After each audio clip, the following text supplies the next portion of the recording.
Muling pagkabuhay isang araw bago ang katapusan. Hindi ako nag-imbak ng pagkain. Ni hindi rin ako gumawa ng masisilungan. Sa halip, agad akong pumunta sa antique market. Winoldes ko ang lahat ng pamanang iniwan ng mga magulang ko. Para bumili ng isang anti-gang gamit na halatang halata ang pagkapeke. Sa paningin ng iba, isa akong baliw. Pero alam na alam ko ang ginagawa ko. Hindi naman talaga yung anti-gang gamit ang binili ko, kundi ang sinaunang barya na nakasuksok sa loob nito. Ang bagay na yun, walang halaga sa iba. Pero para sa akin, yun ang susi para makapagsimula. Kaya nitong gisingin ang mangkok na pamana ng aming pamilya. Para ang isang ordinaryong mangkok na gawa sa putik ay maging isang tunay na mangkok ng kayamanan. Oras na kilalanin ako nito bilang may-ari. Magkakaroon ako ng personal na espasyo na kayang i-upgrade. Sa dati kong buhay, huli na nang malaman ko ang lahat. Kakakuha ko pa lang sa mangkok ng kayamanan, inagaw na agad ito ng kaibigan ko. Pinagbintangan pa ako kaya namatay akong kaawa-awa. Hanggang sa kamatayan, daladala ko ang sama ng loob. Ngayon, nakatayo ako sa may balkonahe. Sa pag-ihip ng malamig na hangin. Hinahatak na naman ako ng mga alaala pabalik sa trahedyang yun. Sa pagkakataong ito, kailangan kong ihanda ang lahat 3 buwan bago mangyari.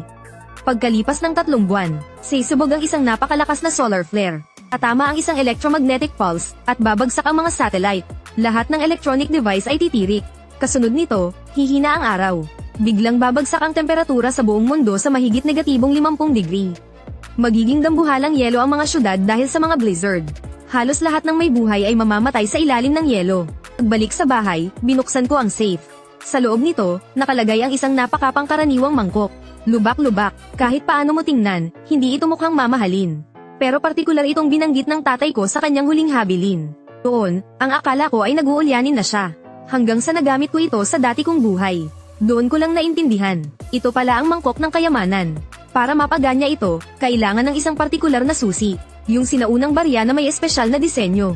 Sa dati kong buhay, nakita ko yun sa antique market sa timog ng lungsod model. Ayoko nang maghintay pa, bawat segundo ay mahalaga, mas maaga, mas mabuti. Hinablot ko ang backpack at isinilid sa treasure basin. Lumabas ako, nag-drive, at sumugod sa antique market. Ang antique street sa umaga ay parang perya. Daan-daang pwesto ang nakahilera, maingay sa dami ng tao. Tandang-tanda ko pa, sa nakaraang buhay ko, dito mismo yun.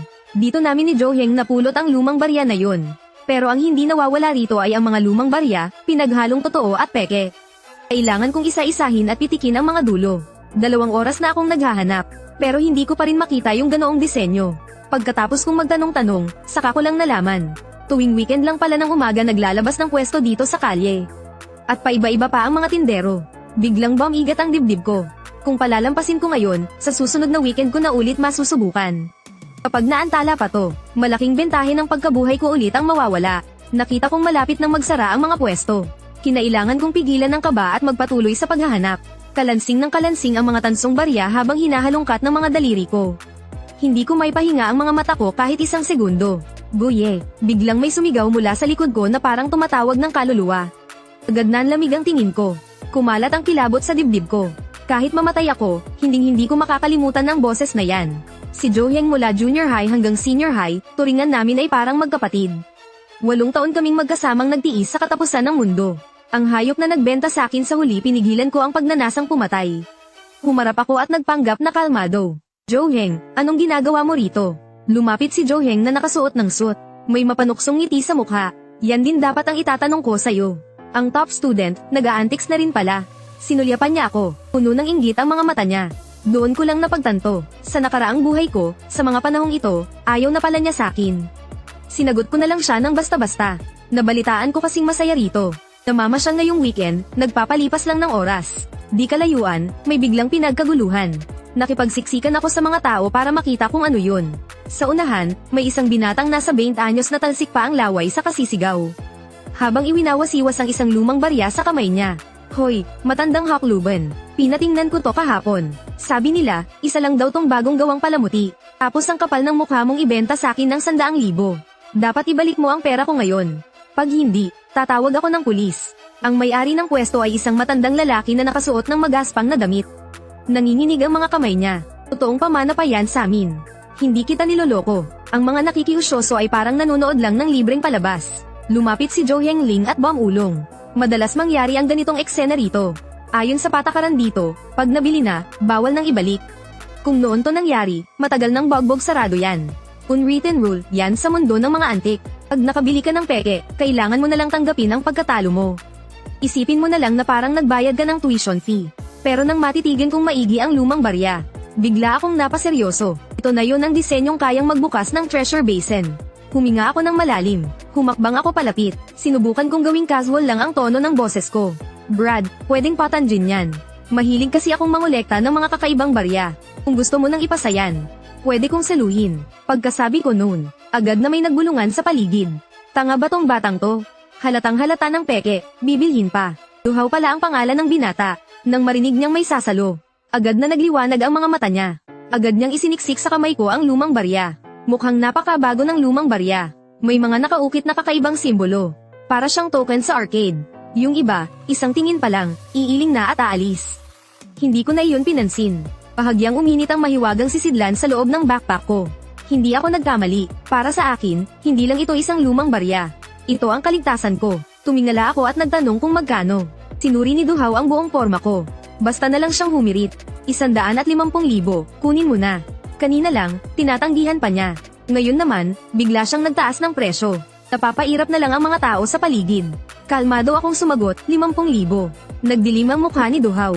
Agad niyang inagaw pabalik ang lumang barya. Nakuha ko nga to ng 100,000. Nananaginip ka ba? Hindi na ako nakipagtalo. Umalikod na ako para umalis. Alam na alam ko ang nasa isip niya. Saksakan ng sakim ang mga taong tulad niya. Habang nagpapanggap akong walang pakialam, lalo siyang natatakot. Sigurado akong hahabulin niya ako kapag umalis ako. At gaya ng inaasahan, hindi pa man ako nakakadalawang hakbang. Ang pumihil sa akin ay ang matandang may-ari ng pwesto. Ay ho, gusto mo ng ganitong klaseng lumang barya? May isa pa ako rito, 80,000 na lang para sayo. May dinukot na supot na tela ang matanda, at inilabas ang isa pang lumang barya. Magkamukhang magkamukha ang disenyo. Nagdiwang ang puso ko, pero pinanatili kong kalmado ang ekspresyon ng mukha ko. Aba, hindi lang pala iisa ang ganitong barya. Sige. Agad akong nag-transfer ng bayad. Nakatitig lang si Duhaw sa gilid. Habang tumatagal, lalo siyang nakakaramdam na may mali. Hawak-hawak ang barya niya, bakas sa mga mata niya ang pag-aalinlangan. May hiwaga nga kaya talaga ito. Nang makita ko ang reaksyon niya, alam kong kailangan kong makuha ang pangalawang barya. Habang pinapatagal, mas posibleng magkaberya pa. Pagkatapos magbayad, kinuha ko ang bag ko at umalis agad. Nagpanik nga si Duhaw. Hinabol niya ako para harangin. Pogi, bilhin mo na rin tong sakin. Sa huli, pagkatapos ng mahabang tawaran, nakuha ko ito sa halagang 80,000. Sa tabi ko, sobrang asim ng mukha ni Joheng sa inggit. Hindi ko na lang siya pinansin. Tumalikod na ako at umuwi. Pagdating sa bahay, agad kong nilock ng mahigpit ang pinto. Isinara kong maigi ang mga kurtina, para hindi lumabas ang ingay. Masyadong malakas ang ingay kapag inactivate ang treasure basin. Ipinatong ko sa mesa ang medyo umiinit na treasure basin. Pinasok ko ang unang sinaunang barya. Pagkasunod na segundo, lumutang sa ere ang treasure basin at nagbuga ng gintong liwanag. Unti-unting natuklap ang mga dumi at lumang bakas nito. At lumitaw ang tunay nitong anyo. Kasunod noon, naging sinag ng ginto ang barya at pumasok sa pagitan ng mga kilay ko. Biglang nanlabo ang paningin ko. May lumitaw na isang panel. Treasure Basin Storage Space, 9 na cubic meters. Points na kailangan para mag-upgrade, 1,000 puntos. Totoo nga, may space na. Ang 9 na cubic meters ay katumbas ng isang maliit na bodega. Sa loob ng space, hindi tumatakbo ang oras. Ang pinakamahalaga, pwede pa itong i-upgrade gamit ang ginto, pilak, at mga alahas. Sa dati kong buhay, umasa ako sa pag-iipon ng ginto para sa space. Pero sa ika-8 taon ng Apocalypse, nakatabyunan na ng niebe ang lahat ng ginto. Kahit level 1, hindi ko man lang napuno. Tiningnan ko naman ang pangalawang sinaunang barya. Magkakaroon kaya ng dagdag na abilidad. Idinikit ko ang barya sa pagitan ng mga kilay ko. Uminit ang pagitan ng mga kilay ko. Nawala ang barya. Saglit na lumabo ang panel. Nang lumino ulit ito, nagbago ang nakasulat. Treasure Basin Storage Space, 9 na cubic meters. Item Replication, 3 beses. Points na kailangan para mag-upgrade, 10,000 puntos. Nadagdagan ng item replication. Agad na nagningning ang mga mata ko. Bumalik ako sa kwarto, inilabas ang 5 gold bar na iniwan ni Papa. Habang hawak ko ito, sinabi ko sa isip ko, copy. Isang kislap ng gintong liwanag. May kumalansang sa sahig. Lumitaw ang 5 magkakaparehong gold bar. Ang laki, bigat, at itsura ay perpektong kopya. Sinilip ko ulit ang panel. Ang bilang ng pagkopya ay naging 2 mula sa 3. Hindi pala walang hanggan ang gamit nito. Base sa presyo ng ginto, ang 5 gold bar ay mabebenta ng 1,050,000. Sa isang kumpas lang ng kamay, biglang nadagdagan ng mahigit 1,000,000 ang yaman ko. Ang kakayahang ito ay parang nakachit. Sinubukang gamitin ang Kinopiang Gold Bar para i-upgrade ang space. Agad na lumitaw ang pulang text sa panel. Hindi maaaring gamitin ang mga Kinopiang bagay para mag-upgrade. Para akong binuhusan ng malamig na tubig sa pagsubok kong makalusot. Kaya naman, maayos kong ginamit ang orihinal na 2 gold bar para mag-upgrade. Nagbago ang mga numero, nag-refresh ang panel. Storage space, 72 metro kubiko. Puntos na kailangan para sa upgrade, 2,000. Pagkopya ng gamit, 2 beses. Puntos na kailangan para sa pag-upgrade, 10,000. Nagdoble ang mga value. Ang volume ay lumaki ng 8 beses. Kasabay ding tumaas ang gastos sa pag-upgrade. Ang 2 gold bar ay nagkakahalaga ng halos 420,000. Bigla na lang nawala, kung 3 taon na ang nakalipas, ni hindi ko man lang mahahawakan ang upgrade button. Aksidenteng namatay ang aking ama. Nag-iwan siya ng 10 milyong bayad pinsala at isang treasure basin. Bukod sa bahay at ilang pirasong ginto, mayroon pa akong cash na 14,520,000. Pero kulang na kulang ang perang ito sa paparating na katapusan ng mundo. Naghanap ako ng numero ng ilang real estate agent at tinawagan sila unang hakbang. Ibenta ang bahay. Malapit sa sentro ng lungsod ang bahay. Maganda ang lokasyon, 128 metro kwadrado. Matagal nang tumaas sa 80,000 ang presyo kada metro. Sa panahon ng kapayapaan, isa itong asset na hindi nalulugi. Pero sa napakatinding taglamig na darating, isa itong nakamamatay na kulungang bakal. Mabilis mawala ang init sa mga gusali sa timog, at mahina ang proteksyon nito sa lamig. Nakita ko na ito mismo sa dati kong buhay. Pagdating ng matinding lamig, sa mga syudad sa timog, 8 hanggang 9 sa bawat 10 tao ay namamatay sa ginaw. Kapag bumagsak ang temperatura sa -5, ang semento ay biglang maninigas at bibitak dahil sa lamig. Sa loob ng 1 o 2 taon, maraming matataas na gusali ang guguho. 2 kondisyon lang ang hihingin ko. Kailangang mabilis ang deal, buong bayad agad, hindi na pwedeng patagilan pa. Ikalawang hakbang, pagpapalit ng gold bars. Plano kong ipapalit lahat ng cash ko sa gold bars. Gagamitin ko ang pag-duplicate para doblehin ang mga gold bar. Tapos, ibebenta ko pabalik sa bangko ang mga duplicate. Ang mga totoong gold bar naman, gagamitin kong pampakain sa treasure basin para ma-upgrade ang espasyo. Ibinenta ko na ang bahay. Dumaan muna ako sa pawn shop. Ibinenta ko ang 5 na duplicate na gold bars. Pumasok na naman sa card ko ang 1,050,000 piso. Medyo napanatag ang loob ko. Sa panahon ng apocalypse, ang pera ang pinakawalang kwentang basura lang. Ang pinakamahalaga ay ang mga hard currency tulad ng ginto. Inabot na ako ng gabi sa lahat ng ginawa ko. Kumain ako ng inihaw na isda sa labas. Pag-uwi, gumawa ako ng workout plan. Sa apocalypse, ang unang bomb ibigay ay ang mga matatanda, mahihina, may sakit, at may kapansanan. Kung mahina ang pundasyon ng katawan mo, kapag nawalan ng hiteng at gamot, hindi ka talaga tatagal. Kung gusto mong mabuhay, kailangan mong sanayin ang sarili mo na maging matibay at mabilis tumakbo. Kasusulat ko lang ng plano. Biglang tumunog ang cellphone ko. May lumabas na message sa group chat ng mga high school classmates ko. Ang nag-send, si Joheng mismo. Mga bro, bukas ng gabi, libre ba kayong magkita-kita? Sa Huachao Clubhouse, uubusin ko na ang sahod ko nitong mga nakaraang buwan. May libre ko lang kayo ng masarap na kainan. Habang tinitingnan ko ang 2 linyang yun, naalala ko ang maraming detalye mula sa nakaraan kong buhay. Classmate ko raw si Joheng. Pero ang totoo, hanggang bat-iyan lang kami. Naging malapit lang talaga kami noong namatay si Papa. Pagkatapos kong matanggap yung napakalaking danyos. Nung mga panahong yun, bagsak ang loob ko.